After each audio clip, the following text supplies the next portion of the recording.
ভাতার দাবিতে মৃৎশিল্পী সংগঠনের ডেপুটেশন মানিকচক বিডিওকে ভাতাসহ একাধিক দাবিতে দেওয়া হয়।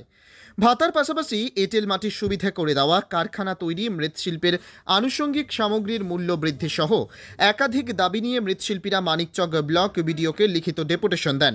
মানিকচক মৃৎশিল্পী সংগঠনের প্রায় 50 নেতৃত্ব ও সদস্যদের উপস্থিতিতে এই কর্মসূচি সম্পন্ন হয়।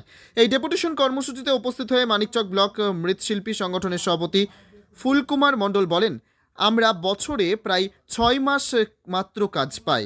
6 মাস কর্মহীন থাকায় সংসার চালাতে হিমশিম অবস্থা হয় আমাদের। তাই আমরা মূলত ভাতার দাবিতে বিডিওকে ডেপুটেশন দিলাম। আমরা একত্রিত হয়ে আলোচনার মাধ্যমে মানিকচক ব্লক বিডিওকে বিষয়টি লিখিত আকারে জানালাম। আমরা গত বছরও বিডিওকে লিখিত আকারে জানিয়েছে। আমরা এই সংগঠনের প্রায় 150 জন সদস্য রয়েছে। বিক্ষোভ সমাবেশ করেছি, বিডিও সাহেবকে এর আগে লিখিতভাবে জানিয়েছি। জানিয়ে দেওয়ার পরেও কোনো উত্তর পেলাম না। কি দাবি আপনাদের? আমাদের দাবি হলো ভাতা, এবং আমরা ওই যে মৃৎশিল্পী কাজ করি, এই জন্য একটুলি মাটি যে নেব তার জন্য প্রশাসন আমাদের পিছনে ধাওয়া করে।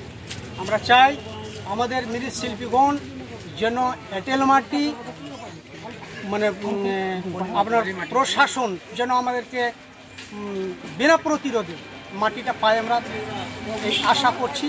আর বিডিও সাহেবের কাছে আমরা এখন এই মুহূর্তে যাচ্ছি। আমরা দাবি করব যে আমাদের ভাতা যেন চালু হোক। এই আন্দোলনের ভিতর থেকে আমাদের মাননীয় মুখ্যমন্ত্রীর কাছে এই সংবাদটা যেন পৌঁছাক, আমরা যেন ভাতা পাই। আমাদের মৃৎশিল্পী কত কষ্টের জীবন যায়, যারা মৃৎশিল্পী আছে তারাই অনুভব করতে পারে, অন্য কেউ করতে পারে না। কতজন রয়েছেন আপনারা মানিকচক ব্লকে? 150 জন রয়েছে।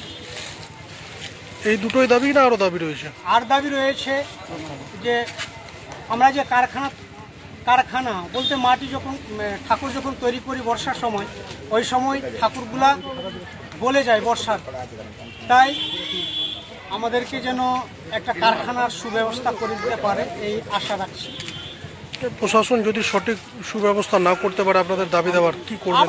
আমরা আন্দোলন করব, বৃহত্তর আন্দোলন করব। আমরা এখন প্রত্যেকটা শিল্পীগণ এসেছি, এরপরে পরিবার নিয়ে আমরা আন্দোলন করব, বউ বাচ্চা সবাইকে নিয়ে আমরা আন্দোলন করব।